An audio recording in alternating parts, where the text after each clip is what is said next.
Okay, so what I wanted to do today, in addition to talking about rotational partition functions, is to back up a little bit and look at the homework too, just to kind of show you guys what I was thinking. So this is the picture of the energy level diagram of rotating the dichloroethane molecule. So if you were to draw like the Newman projections, did y'all ever do these in organic? Okay. And so if we've got chlorine in front and the one in the back, they're on top of each other at zero. Okay, and you've got the three hydrogens. This look familiar? Something you've seen before. And then here at 60, it's a local minimum because the chlorines in the back haven't moved, and neither are the hydrogens either. But the front ones have. And so now this hydrogen is in between those two, this one is in between those two, and this chlorine is in between the chlorine and the hydrogen. So that's where we are at 60. You see how that's a local minimum? And then you go over this barrier when this chlorine goes past. Let me just draw the dihedral angle that we've defined here. Okay, so that's our dihedral. It started at 0, now it's at 60 degrees. If it gets to 120, we've got this bump where the chlorine goes over the hydrogens and vice versa, all the other bump. And then here we are at 180. We're at the sort of the trans position.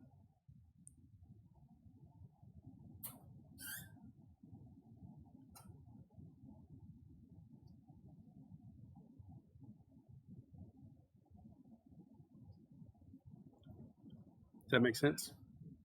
Now this is a real life example of a dihedral and its energy levels as you spin this molecule internally. This is what I was talking about, internal rotation.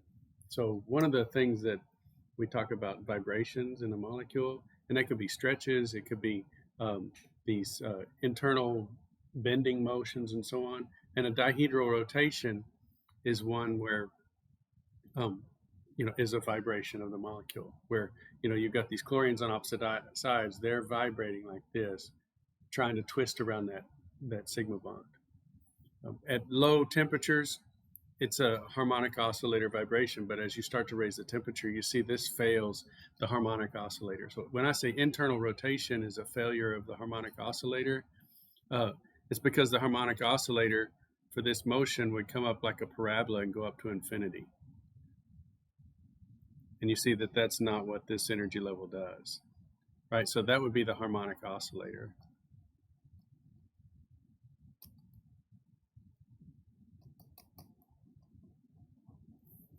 And this is internal rotation, and that's one of the classic examples that fails the harmonic oscillator model. Because it doesn't go up to infinity, it goes over a barrier and you get two new configurations for the molecule. Okay, at high enough temperatures, it has free rotation. So if we raise the temperature, now the molecule's up here, this molecule in this energy up here, the molecule's spinning around that dihedral angle. And it's almost like it's the two methyls, even though they're chlorinated, but the two methyls are just spinning freely against each other. And you can't tell the difference between a chlorine or a hydrogen as they spin past each other, because it has enough energy that it's just spinning around that sigma bond. Can we prove this? Well, we can see that in NMR. So in NMR, there'll be unique hydrogens sometimes on methyl groups, one pointing towards, say, an OH and one pointing away, but as you raise the temperature, that methyl group starts to spin. And now all three of those hydrogens are equivalent. So we definitely see that. It's cold temperature in NMR. Sometimes we can tell the difference between the methyl protons, and at high temperatures we lose that. And so that's an example where we actually have proven this sort of internal rotation can scramble the signals of these protons and so on. So that's internal rotation and the harmonic oscillator. But as far as the problem I was asking you to do in the homework, that is to treat this as a two-level system. So if I have these molecules, I'm going to have a bunch of them here in the trans configuration. Let me erase those and just put dots. Okay. So if I throw, say, 100 molecules into this energy level system at what was the temperature in the homework? Was it room temperature? Was it okay? So I throw them in there at room temperature. I have 100 of them. Most of them are going to be in this ground state, but there's going to be a few up here. And that's what I was asking. What's the percentage or probability of being in E1 versus E0? Now, these are not bound states. And so there's a hint in there that says use only the bound states. So what do I mean by that? Well, if I've got a molecule up here, there's nothing preventing it from sliding either direction. And so it's not bound. The bound states are in a well. Okay, so there's only 3 bound states. It's really one and one with degeneracy. So it's a 2-level system, 3 overall energy levels. Does that make sense? Okay. And so then you just have 50 wave numbers here, so you can do the table using the energy level difference of 50 wave numbers. You know, this, so G0 is equal to 1, G1 is equal to 2, so the degeneracy is 2 here, and you can do the Boltzmann population. Now the last question was the equilibrium constant. So the equilibrium constant, I said earlier that it was the partition function of products over the partition function of reactants. And that's true. It can also be the probabilities of the products over the probabilities of the reactants. And so I don't remember what the percentages were. I could go look them up, but let's just say it was like 40% and 60%. Okay, then this would be 0.4 over 0.6, and whatever that is. So just do it here.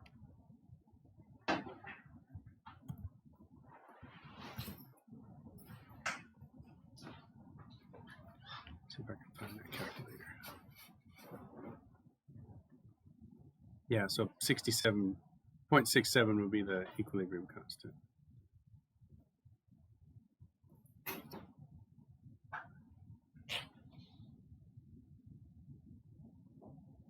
Okay. Again, I don't have the key right here in front of me, but that's, you know, that's how you would do that. So before we go on, let me see. Congratulations. Thank you. Yes.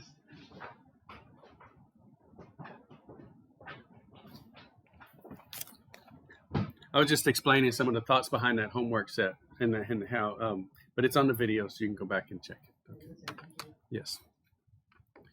Were there any other questions before we move on? Because we've got a short number of lecture notes today, so I want to make sure I get you guys all caught up with your questions from the homework or anything else that we've talked about.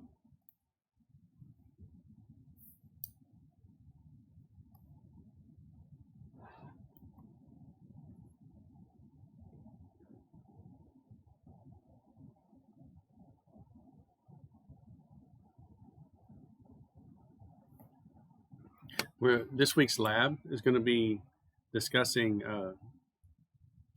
this type of system. So we're doing an Excel lab looking at these probabilities at a given temperature and how to find the lowest energy structure. So kind of what Gaussian does in terms of finding the energy, moving the geometry, finding the energy, moving the geometry, and minimizing that. You're going to do that 3 or 4 different ways in today's lab. And so that's going to be a lot of fun. You get to kind of build your own Gaussian. But it's a molecular mechanics approach, though. We're not doing all of the ab initio stuff. So hopefully you'll enjoy that. Okay, so let's talk now about the rotational partition function. Now, this is not internal rotation. This is the rotation of the whole molecule. So it's tumbling in space. So you've got some complex object, and it's moving around in space. What ways can it rotate? Well, it can rotate around the x-axis, the y-axis, and the z-axis. So there's 3 rotational motions in a nonlinear molecule. So there's a lot of review in this one from PChem 1. So here's the energy equation for rotation. it's the rotational constant times the rotation quantum number. So J is the quantum number times J plus 1. So those are the energies. And then here's the rotational constant. We'll talk a lot about that today. We're going to take the similar approach that we did before, for the particle in a box. We have the partition function here for rotation is the sum of all of those terms for each state. So we're doing the sum over the J quantum number. And we need the energy equation, and if there's a degeneracy, we need that too.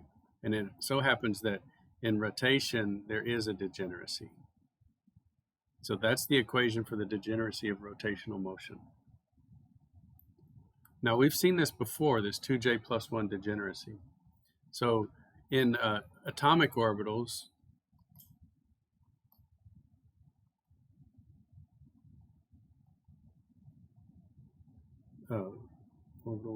the J quantum number is not J, it's the rotational quantum number. It's the angular momentum quantum number, L. Okay, and L equals 0, that's an S orbital, right? We call that S. L equals 1 is a P orbital. L equals 2 is a D orbital. You've seen these before, right? L equals 3 is an F orbital. We'll go up there. Now, how many S orbitals are there? So G sub S is equal to 1, right? There's one S orbital.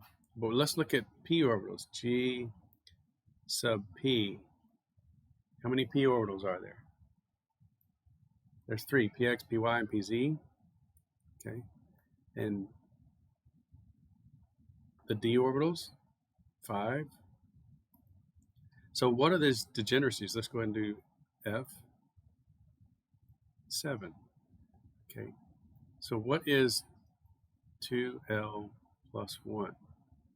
So 2 times 0 plus 1 is 1. Okay. 2 times 1 plus 1 is 3. 2 times 2 plus 1 is 5. So this 2L plus 1 has been the degeneracy of an electron rotating around the atom. Okay. 2 times 3 is 6, plus 1 is 7. So we've seen these degeneracies before. And so whether it's an electron rotating around a nucleus or a whole molecule rotating in space, the degeneracy for rotational motion is 2 times that J quantum number, or 2 times that rotational quantum number plus 1. And so that's where this 2J plus 1 comes from. Now, the energy equation we've just shown here is right there, B times J plus 1. So we have all of our pieces, and we can take do the sum. If we're at really low temperatures, we have very low number of energy levels populated, we could use this equation directly and sum up all those energy levels. But a lot of times we have so many energy levels populated because rotational motion is very easy. Molecules are really small and doesn't take a lot of energy to rotate them faster and faster and faster. So we have a lot of population in the rotational levels. Do you remember from the carbon monoxide lab how many J values you had? Remember the peak picking? It was tedious. Yeah. Was it 5? More than 5? That's the one where you saw for the bond length of carbon monoxide. Yeah. It was in the infrared, so you had infrared data. You went around, and the peaks went up on that one. We weren't doing the iodine lab where the peaks were at the bottom. This was the picking the tops of the peaks.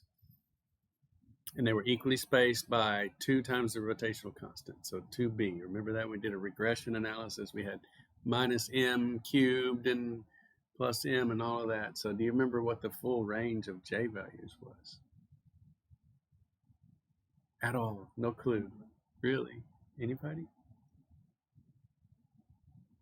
It was a pretty long table, so you had a lot of them. And it kind of ran into the carbon-13 area. Do you remember trying to pick those last few with the carbon-13 peaks, and it was getting confusing? The P and R branches. So what was your highest P? Is it P5, P10, P20? Yeah, at least 15 or 20. Yeah. It got up to like 23, 24. I mean, maybe, I think it was in the like low 20s. 20 was pretty easy. If you got up to 23 or 4, then you were doing pretty good. Because we wanted to get those last few for the centrifugal distortion constant. You know, that relates to the quantum number cubed. And so every new quantum number, if you could get 23, if you got 24, then you have 24 cubed. And you know a lot more about that centrifugal distortion constant. Okay, so the point was that was room temperature, and we had 20 or so energy levels populated for a really small molecule like carbon monoxide. Okay, so these things, there's a lot of rotational excitation. And in many cases, the difference between the quantum states is insignificant. And so we can make this transition from summing over a discrete variable like J to integrating over that discrete variable J. And so if we do this integral, then at high temperatures, it simplifies basically to temperature divided by this thing called the rotational temperature. You get KT over HCB. K over HC is in wave numbers, so multiply that by B, and we get this rotational temperature. So this is a great simplification. I mean, look how easy that is. The rotational partition function is just the temperature divided by this rotational temperature. Now, diatomics are the smallest molecules, so we need to know about B, this rotational constant. And so it's for the diatomic, the moment of inertia is this mu r squared. Mu is the reduced mass. For larger molecules and masses, we'd have to figure out the distances from the axis of rotation, like you were pointing out. We'd have to find out what are the distances. It's really complicated, and so I'm glad that we had that email to straighten things out. Oh no, I'm so glad you asked. Yeah. So this is the rotational constant for a diatomic, and it's greatly simplified. If you look at this, all of these things are the same. They don't change in any given problem. The only thing that's going to change is the identity of the molecule, which will give you the different mu and the bond length in that molecule. So let's consolidate all of that stuff into one constant. So this is a great note card bait. You know, if you're going to be doing anything with rotational constants and rotational temperatures, then you would want to have this equation on your note card. Okay. And this little tilde, I don't know if you have it in your notes, but this little tilde, whenever I put a tilde on a unit, it shows that it's in wave numbers. So that's the little shorthand that we use to indicate that something is not in joules or joules per mole, but is using wave numbers as the energy unit. So with this, we see that the bond length is in the denominator. So if the shorter the bond length, the larger the rotational constant. Okay. And that means the larger the energy level spacing. So the smallest molecule is hydrogen, and it'll have the largest energy level spacing. Okay. So diatomic, and also the mass is in the denominator too. So the lighter the molecule, the larger the value of B, and the larger the energy level spacing, and the smaller the partition function. So hydrogen is the molecule with the largest possible value of B. And so the largest possible value of B for a molecule is 60 or 61. That's not very high in terms of wave numbers. So that's the spacing between all of the energy levels. It goes up as J squared plus J. And so look at iodine, 0.03. That's why we couldn't resolve the rotational differences in iodine, because they would be spaced by 2 times the rotational constant, and the rotational constant is 0.04. So the spacing in those rotational lines in iodine would be 0.08 wave numbers, and we don't have the resolution for that. So in the iodine spectrum last fall, we had no hope of resolving the rotational structure. We could resolve the vibrational structure, but not the rotational structure. So here's our B. The Boltzmann constant can be used to convert any value into the temperature value. So if we take this B value and divide by the Boltzmann constant in wave numbers, then we end up with this rotational temperature. So 60.853 divided by 0.695 is 87.56. And so if we're above 87.56, we've got a substantial amount of rotational excitation. At room temperature at 200 was 300 Kelvin, we're going to have a lot of excitation, even in hydrogen. Okay, so we already talked about why that's the largest value. It's because hydrogen has the smallest mass and the shortest bond length. I mean, I guess theoretically you could have a molecule with a smaller bond length than hydrogen, but you're not going to get anything with lighter mass. So, okay, let's look at Gaussian. And here's an asymmetric molecule that I put in here just so that we would have 3 different rotational constants and 3 different vibrational modes and so on. I think this is, I guess it's hypochlorous acid. I don't know if that exists in the gas phase. I guess if it's in space, yeah, it exists, but it's going to be very reactive. So the Gaussian that we used in the fall, we were focused on spectroscopy. So we would do a frequency calculation and we would get the vibrational frequencies out or something like that. We were looking for the Raman activities or the IR intensities and the vibrational frequencies. So that's one use of the frequency calculation, is to get the frequencies out. But once Gaussian has calculated the frequencies, it uses all the statistical thermodynamics that we're studying right now to generate this thermochemistry section.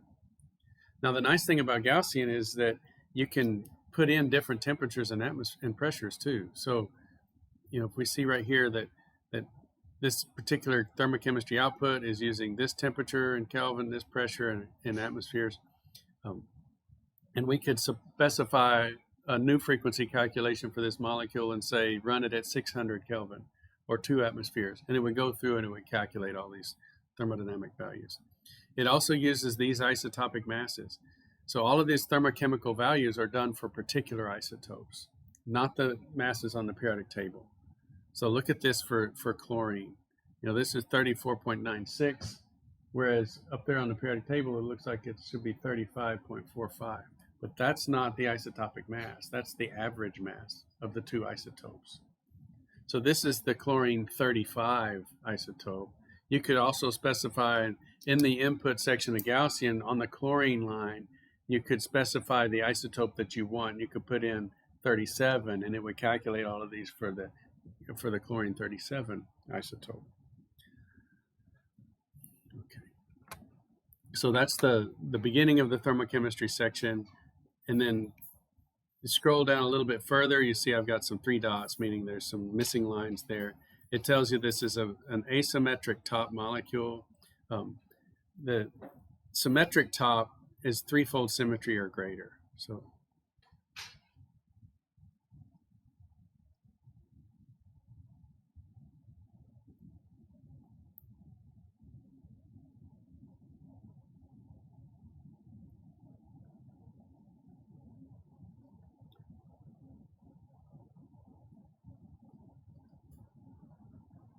I would say at least. Okay.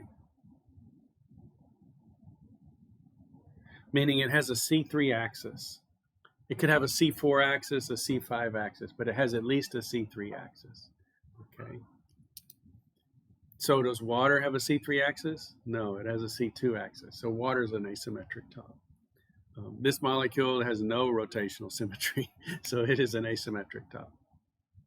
Why do we care about that? Well, we want to know about the rotational constants. And you see these right here, A, B, and C.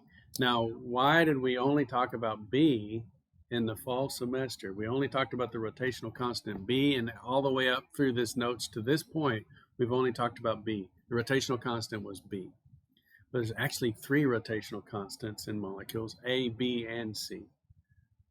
Okay? But for a diatomic, A is essentially infinity.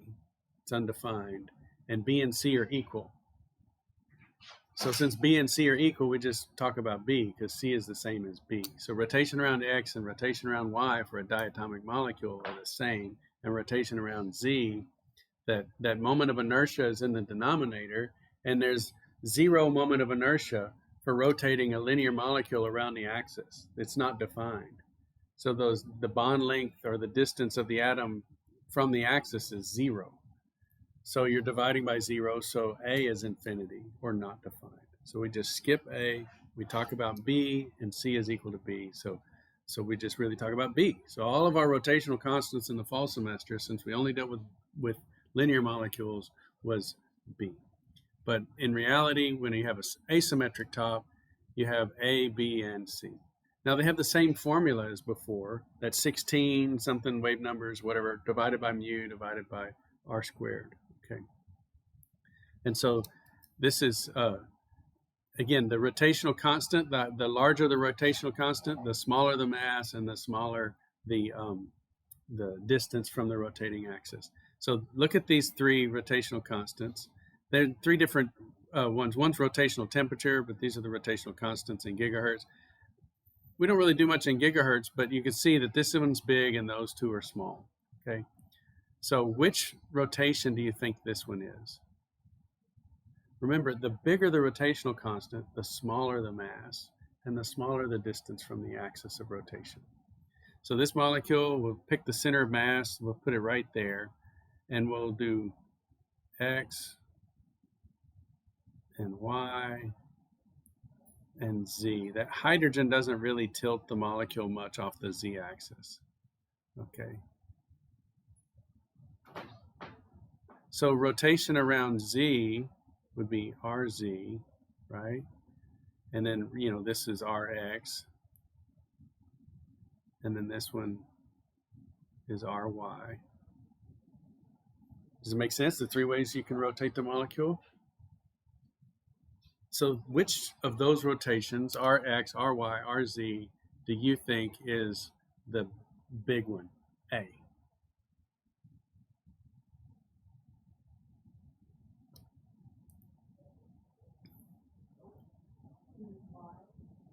So remember so A or B or C is equal to some constant, 16 something, divided by mu r squared. So again, if it's big, mu is small, and the distance from the rotating axis, you know, it's rotating around this axis, the distance from that axis is small.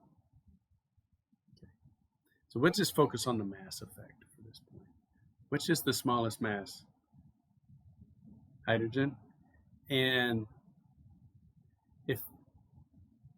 if we're rotating around X, what's moving? If we're rotating around X, the oxygen, the hydrogen, and the chlorine are all moving around the axis. What if we're rotating around Y? The hydrogen, the oxygen, and chlorine are all moving around that axis. What if we're rotating around Z? Only the hydrogen's moving. The smallest mass, and it's really close to the axis. So A is the hydrogen spinning around the molecule. Yeah. And so it's a really small mass. It's really close to the axis. You know, it's only moving, you know, that much around. Whereas if it's moving around X, it's moving a lot larger circle, right? So this would be, if it's rotating around X, you know, that's the R of its rotation around X. Okay, so that's and then why is B and C almost the same? These are almost equal to each other.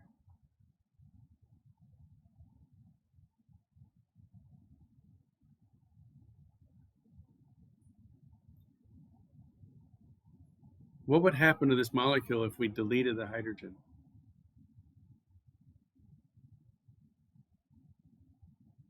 Rx and Ry would be the same, wouldn't they?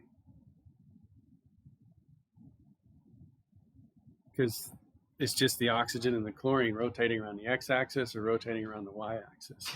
We stick the little hydrogen on the oxygen, it doesn't change much, right? So Rx and Ry are the same. We're very close to the same because the hydrogen is not, you know, not technically adding much to the oxygen mass. And so that's why these are only different in the third decimal place. So now we kind of understand the rotational constants, okay? So let's think about these. These are in gigahertz, so 10 to the 9th hertz. So 597 times 10 to the 9th per second. Let's convert that to wave numbers. So let's divide by the speed of light in wave numbers per second, right? So this is centimeters hertz, if you want to think of it that way. So we can convert that over. This is 3 times 10 to the 10. That's also 30 times 10 to the 9th, right? You see that? And then this this per second is the same as hertz. So per second. So that's 30 gigahertz. And then this wave number on top, I can move it to the other side and have wave number to the minus, or this centimeter is on top, but I can move it to the other side and have centimeters to the -1. So I've just taken the speed of light and made it a conversion factor of 30 gigahertz per wave number. And so then the gigahertz cancels, and I end up with 19.9 wave numbers. So pretty small rotational constant, 19 wave numbers. Hydrogen was 60. It's much larger than iodine, though.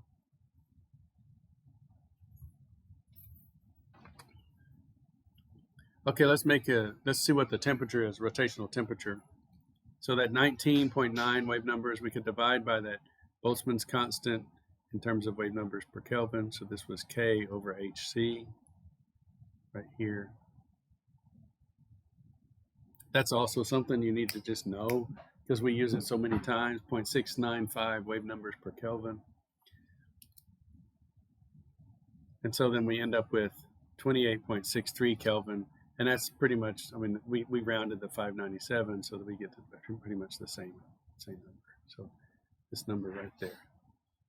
So we're basically checking Gaussian's math. So their programmers have done a good job. We haven't caught any mistakes so far.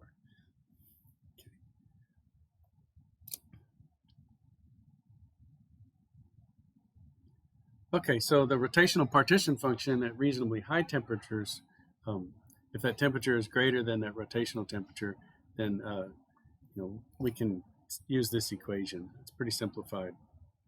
Now it's got a few extra pieces in here. Again, this is sort of taking the account of that integration. We have pi, but we also have this sigma in the denominator. Okay. And that sigma in the denominator is the symmetry number and prevents overcounting. And so I don't know a good way to describe overcounting, but remember the probability equation. We're looking for unique events in the numerator. And if they really aren't unique events, then you're calculating the wrong probabilities. And what this does is just corrects it. So think about benzene. It has a symmetry number of 12. Think of all the different ways you can rotate that molecule and you can't tell that it's changed, right? You have all those hydrogens and carbons that can rotate into each other or reflect into each other or invert into each other. And so it has 12 ways that you can invert it or reflect it or rotate it that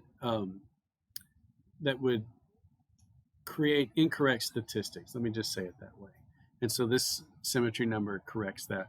Now for diatomics, sigma is 2. For homonuclear diatomics, A2 types, this A means just like the atom, right? So like N2 or O2 or Cl2. And then it's sigma is 1 for AB types like carbon monoxide or HCl, right? So y'all see what I'm saying, homonuclear versus heteronuclear diatomics. And then remember at room temperature, we have around 200 wave numbers of energy. So whenever we have these molecules, at room temperature, we have more energy than any of these rotational constants. So we're going to have the high temperature limit for all the rotational degrees of freedom. So let's look at the partition function. Now I think in your notes, this little row here is slid over to the left. I fixed it this morning. So your Q might be over here. I don't know if you see it in the notes. Can you say that small? Okay. It should actually be this first column. And the log 10Q should be this second column, and len Q could be this column. So you might want to put some arrows over there to line those back up. Okay. So let's use these rotational temperatures and calculate our rotational partition function. So here's our equation, this square root of pi over sigma. And at room temperature, so 298 Kelvin, and then divide by each of those rotational temperatures that we saw at the top, the 28, the 0.6, and the 0.6. So I put all those numbers in, you see where they came from. So in that Gaussian output, we have these numbers here.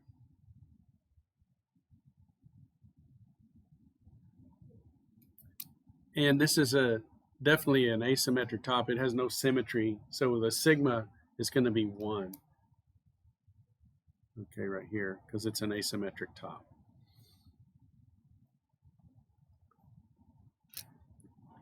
And it tells you that right here. So rotational symmetry number 1. So if you didn't know the rotational symmetry for a molecule like benzene, if you put benzene into Gaussian and you make sure it has the correct point group, which is D6H, then it will tell you the rotational symmetry number. So that's a nice trick, okay? If there's a molecule that's new to you and you want to know what the rotational symmetry number is, you could put it into Gaussian. You could calculate it. Okay, so this, after you do all of the, cubing and the dividing and the square rooting, you get 2,467. Now, Gaussian was programmed, I guess they started work on it in the 70s, and they wrote it in Fortran. And back in those days, I guess scientific notation was different than what we're used to. Or maybe this is an engineering or computer science way to do it. But look at all of these scientific notations. Normally, you would have a non-zero number here. And you would have like E here instead. Gaussian has D. So this means times 10 to the, okay, right, 10 to the 5. Okay. Okay, so this piece right here. So our result is 2467, but if you were to write that in the Gaussian way, that would be 0.2467 times 10 to the 4th, and that matches. You see that? Yes.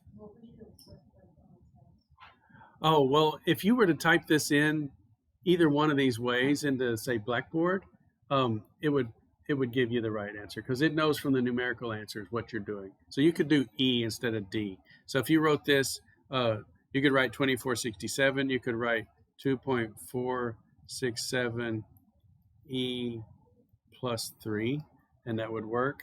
Or you could write this E plus 4, okay, and that would work as well. I was just pointing out that Gaussian was written so long ago that they used D instead of E. Okay. Now on the test, I will accept any one of these. Yeah, I'll look at it and say, "Oh, that's fine." Okay, and it's unitless too, so all the kelvins canceled. I didn't show the units here. I would have lost some points here. So this is Kelvin, this is Kelvin, Kelvin, Kelvin. Okay. There's no units on the symmetry number.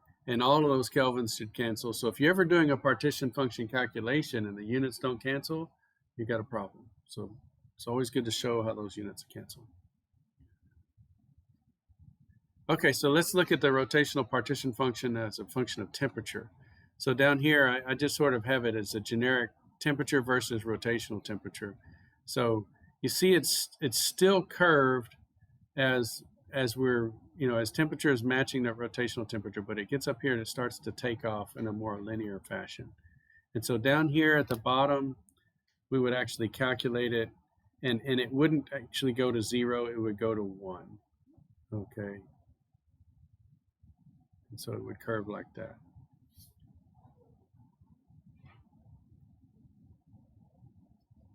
So just like they say on the internet, actually it goes to 1. Okay. All right. So this 0 part here is a function of this integration, right? So this integration goes down to 0 as temperature goes to 0. But this integration fails when you get below the rotational temperature. So this is, again, room temperature or the temperature of the bath, the room, relative to the rotational theta. Okay. But that's really cold temperatures. As we saw, the highest theta was, the highest B was 60 for hydrogen, and that was, I think it was, what is a 19 wave number value, yeah. So, or 19 Kelvin, I can't remember. And so that's all I got. We're about 3 minutes early. Was there any questions at all or anything I could clarify in this? Okay, great. Yes, yes, and if they don't, like sometimes the battery doesn't last as long as it used to.